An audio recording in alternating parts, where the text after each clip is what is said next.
तो दोस्तों आज का जो पॉडकास्ट है वो एक रियल घटना पर आधारित है। इसको लास्ट बस या फिर मिडनाइट बस या फिर बीजिंग रूट नंबर 375 बस की कहानी भी कहा जाता है। तो ये चाइना में हुआ एक ऐसा हॉरर इंसिडेंट है जिससे लोगों की आज भी रूह कांप जाती है। तो बात है 14 नवंबर 1995 की। चाइना के बीजिंग से एक बस नंबर 375 युआन मिंग से निकलती है। बस 375 के अंदर एक लेडी कंडक्टर, एक ओल्ड लेडी, एक यंग कॉलेज स्टूडेंट और एक ड्राइवर होता है। अब बस कुछ आगे चलती है और अगले ही स्टॉप पर एक कपल बस के अंदर चढ़ जाता है। अब बस के अंदर टोटल 6 लोग थे। सब कुछ नॉर्मल था और बस आगे चल रही थी, लेकिन तभी रास्ते में सबको 2 लोग दिखाई देते हैं जिनके लिए बस रुक जाती है। रात काफी ज्यादा हो चुकी थी और ये बस उस रूट की आखिरी बस थी, इसलिए ड्राइवर ने उन लोगों के लिए बस रोक दी। लेकिन जब ये बस रुकती है तो अंदर बैठे हुए पैसेंजर्स ये देखते हैं कि वो 2 लोग नहीं बल्कि 3 लोग थे। ये 2 लोग तीसरे पर्सन को काइंड ऑफ सहारा दिए हुए थे और अब वो लोग उस बस के अंदर चढ़ जाते हैं, मीनिंग कि फिलहाल बस के अंदर टोटल 9 लोग हैं। अब ताजुब की बात ये थी कि उन 3 लोगों ने बहुत पुराने समय की एक पोशाक पहनी हुई थी और उनका स्किन टोन नॉर्मल से ज्यादा वाइट था। उन लोगों ने 1644 से 1911 के बीच में चल रही पोशाक पहनी हुई थी, जो कि सबको थोड़ा सा अजीब लगता है। अब बस की कंडक्टर माहौल को लाइट अप करने के लिए ये बोलती है कि हो सकता है कि ये लोग एक्टर्स होंगे और जल्दी जल्दी में अपनी कॉस्ट्यूम को बदलना भूल गए होंगे। बस अब आगे जाकर एक स्टॉप पर रुक जाती है और वो कपल बस से नीचे उतर जाता है। बस अब आगे चलने लगती है जहां पर मिडिल वाली सीट पर ओल्ड लेडी बैठी हुई थी एंड उसके आगे वाली सीट पर वो स्टूडेंट और सबसे पीछे वाली सीट पर वो 3 लोग। अब वो बूढ़ी महिला बार बार पीछे मुड़कर उन 3 लोगों को देख रही थी। अब अचानक से ही ओल्ड लेडी सडनली बस में चिल्लाने लगती है और वो कंडक्टर से ये बोलती है कि उसके आगे वाली सीट पर बैठे हुए लड़के ने उसका पर्स चोरी किया है। वो लड़का इस बात को सुनकर शॉक्ड हो जाता है और वो इनकार करता है, एज वो आगे से पीछे की चीज कैसे उठा सकता है। लेकिन उस बूढ़ी महिला और उस लड़के के बीच में बहस होने लगती है। अब वो बूढ़ी महिला बस को पुलिस स्टेशन ले जाने की जिद करने लगती है, लेकिन बस का ड्राइवर ऐसा नहीं कर सकता था, इसलिए वो बस को एक स्टॉप पर रोक देता है और वो लेडी और वो लड़का वहां पर उतर जाते हैं। अब वो लड़का उस बूढ़ी महिला पर गुस्सा करता है कि उसने उसके ऊपर झूठा इल्जाम क्यों लगाया चोरी का। लेकिन तभी वो ओल्ड लेडी ये बोलती है कि उसके पास उनकी जान बचाने का कोई और रास्ता नहीं था, जिसको सुनकर वो लड़का शॉक्ड हो जाता है और वो उससे इस चीज की वजह पूछता है। वो ओल्ड लेडी बताती है कि वो पूरे टाइम उन 3 लोगों पर ही नजर रख रही थी और एक बार खिड़की की हवा से उनके कपड़े उड़ने पर उसने जो देखा वो बहुत ही शॉकिंग था। उसने ये देखा कि उन 3 लोगों के पैर ही नहीं थे, जी हाँ, साथ ही साथ उनका चेहरा भी वो ओल्ड लेडी देख रही थी, जो कि धीरे धीरे बदल रहा था। मतलब कि उनका फेस धीरे धीरे इनविजिबल और साथ ही डरावना होता जा रहा था। वो लड़का इस चीज से शॉक्ड हो जाता है, बट वो यकीन नहीं करता क्योंकि उसने तो ऐसा कुछ भी नहीं देखा था। वो ओल्ड लेडी और वो लड़का पुलिस के पास में जाते हैं, जहां पर वो लोग बस में हुए इंसिडेंट के बारे में पुलिस को इन्फॉर्म करते हैं। वहां पर वो हर चीज को डिटेल में डिस्क्राइब करते हैं कि कैसे बस के अंदर 3 अजीब से लोग चढ़े थे। वहां पर ओल्ड लेडी ने कैसे उस लड़के पर पर्स चोरी करने का आरोप लगाया और वहां पर जो कुछ भी हुआ वो पुलिस को डिटेल में बताने लगते हैं। लेकिन ऑब्वियसली पुलिस इन सब बातों को सुनकर हंसने लगती है और वो उन पर यकीन नहीं करते।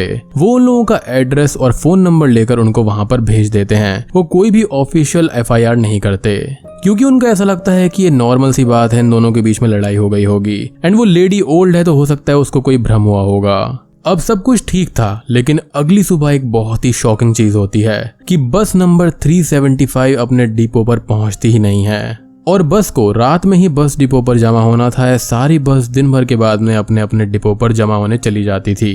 अब बस कंपनी का जो मैनेजर होता है वो अपनी तरफ से सारी कोशिश करता है, लेकिन बस का कुछ भी पता नहीं चलता, including the driver and bus conductor. तो वो इस बात की खबर पुलिस को देते हैं। अब पुलिस बस को ढूंढने का काम शुरू कर देती है। उस वक्त तक CCTV का चलन शुरू हो गया था चाइना में और CCTV जगह जगह पर लगे हुए थे। पुलिस CCTV फुटेज को चेक करती है, बट शॉकिंगली जिस स्टॉप पर वो ओल्ड लेडी और वो लड़का उतरे थे वहां तक ही बस CCTV में रिकॉर्ड हुई थी। बस के आगे अभी 4 और स्टॉप थे, बट वो किसी भी स्टॉप के CCTV में रिकॉर्ड ही नहीं हुई थी। अब यहाँ पर पुलिस को कुछ भी समझ में नहीं आता, लेकिन तभी उनके माइंड में स्ट्राइक करता है कि कल रात एक ओल्ड लेडी और एक लड़का सेम बस के बारे में बताने आए थे कि कैसे वहां पर 3 अनजान लोग बस के अंदर चढ़े थे।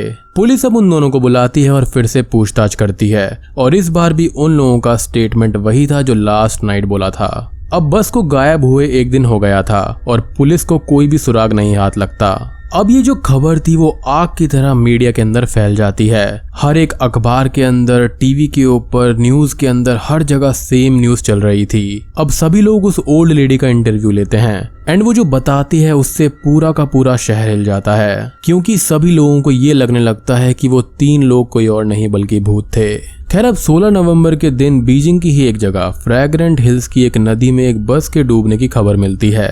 अब पुलिस उस रिवर के पास जाकर उस बस को चेक करती है और शॉकिंगली ये वही बस थी जो 14 नवंबर की रात को मिसिंग हो गई थी। उस बस के अंदर टोटल 5 लाशें थी, एक कंडक्टर की, एक ड्राइवर की और उन 3 लोगों की। लेकिन शॉकिंग बात यहाँ पर ये नहीं, बल्कि शॉकिंग ये था कि ड्राइवर और कंडक्टर की लाश बिल्कुल नॉर्मल स्टेट में थी, लेकिन वो 3 लाशें बहुत ही ज्यादा सड़ चुकी थी, यानी कि पूरी तरह से डिकम्पोज हो चुकी थी, जो कि मात्र 2 दिन में होना इम्पॉसिबल था। अब फ्रांसिस की रिपोर्ट के अनुसार ड्राइवर और कंडक्टर की डेथ 2 दिन पहले डूबने से हुई है, बट वो 3 लोग काफी पहले ही मारे जा चुके थे, जिस पर यकीन करना बहुत ही मुश्किल था, क्योंकि उन 3 लोगों को बस में खुद से आते हुए लोगों ने देखा था और उनकी डेड बॉडी की कंडीशन बाकी की बॉडीज जैसी होनी चाहिए थी। अब ये चीज पुलिस सॉल्व ही नहीं कर पा रही थी। तभी बस कंपनी के मैनेजर ने एक और खुलासा किया कि बस को फ्यूल कंपनी देती है और कंपनी बस में उतना ही फ्यूल डलवाती है जिससे बस अपना रूट कंप्लीट करके डिपो पर आ सके।